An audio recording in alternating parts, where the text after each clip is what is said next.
کیا ہماری ذلت کا کیا ٹھکانہ،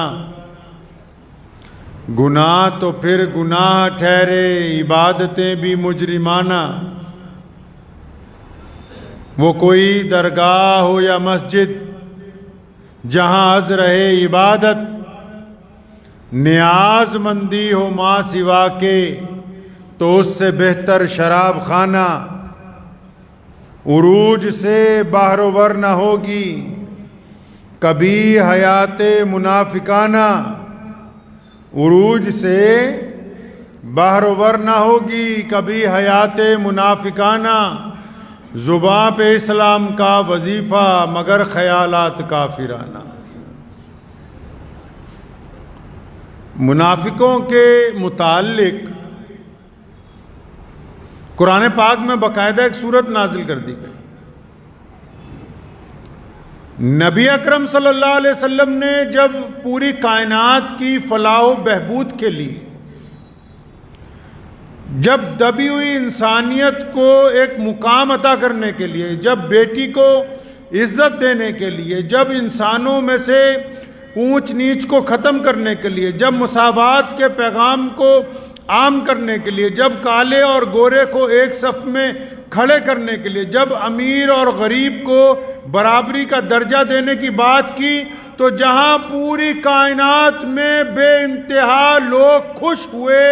وہاں پہلے دن سے ابی بن کعب جیسے لوگ، عبداللہ بن سلیل جیسے لوگ، ان کے پیٹ میں درد ہو گیا۔ قرآن پاک نے ان کو منافق کہا ہے پہلے دن سے۔ پتہ یہ لگا کہ اہل حق جب بھی آگے چلیں گے، آگے بڑھیں گے، دین کا کام کریں گے، انسانیت کی بات کریں گے، تو جہاں اللہ کی مدد ان کی طرف آئے گی، اس کے ساتھ ساتھ منافقین کی سازشیں بھی آئیں گی، منافقین کی بددیانتیاں بھی ہوں گی، ان کی طرف سے ورگلانے کی بات بھی ہوگی۔ اور سب سے بڑا واقعہ اگر ہم دیکھیں کائنات میں، وہ یہ ہے، سب سے بڑا حادثہ اور سب سے بڑا واقعہ اگر پوری دنیا میں ہوا تو صرف محمد رسول اللہ صلی اللہ علیہ وسلم کا اس کائنات سے پردہ فرمانے کا ہے۔ جس دن رسول اللہ صلی اللہ علیہ وسلم واپس تشریف لے گئے، جیسے ہی واپس تشریف لے گئے، رسول اللہ صلی اللہ علیہ وسلم ظاہری طور پر دنیا سے پردہ فرما گئے، آپ صلی اللہ علیہ وسلم کا وصال مبارک ہو گیا، تو پھر ایک دفعہ منافقین پوری طاقت کے ساتھ اٹھے، مدینہ کی گلی کوچوں میں جا کے صحابہ کے درمیان باتیں ہونے لگیں، جا کے کہنے لگے، ارے اب تو محمد رسول اللہ نہیں رہے،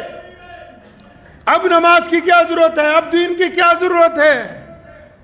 منافقین نے اسلام کے اوپر سب سے بڑا حملہ اس وقت کیا جس دن محمد رسول اللہ صلی اللہ علیہ وسلم ہم سے پردہ فرما گئے، اور پھر منافقین کی سازشوں کو دیکھتے ہوئے کائنات کے سب سے بڑے مسلمان نے اس وقت چیلنج کیا تھا۔ دشمن کو چیلنج کرنا آسان ہوتا ہے، منافق کو چیلنج کرنا مشکل ہوتا ہے، لیکن سب سے بڑا چیلنج سیدنا ابو بکر صدیق رضی اللہ تعالیٰ عنہ نے کیا، اور منافقین کو منہ توڑ جواب دیتے ہوئے تمام صحابہ کو اکٹھا کیا، فرمایا یہ بات بتاؤ کہ ہم کس کی عبادت کرتے ہیں؟ صحابہ نے کہا کہ ہم تو اللہ کی عبادت کرتے ہیں۔ فرمایا بس یہی محمد رسول اللہ کا حکم ہے کہ میں تمہارے درمیان رہوں تب بھی اللہ کی عبادت ہونی ہے، اور جب میں تمہیں چھوڑ کے چلا جاؤں تب بھی اللہ اور اس کے رسول کی اطاعت کرنی ہے۔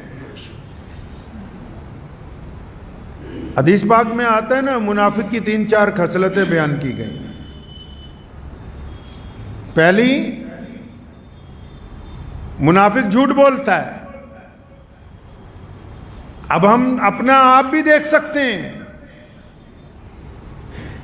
منافقوں کو تلاش کرنے کے لیے پہلے دور جانے کی ضرورت نہیں ہے، اپنے دل کی تلاشی لینی ہے۔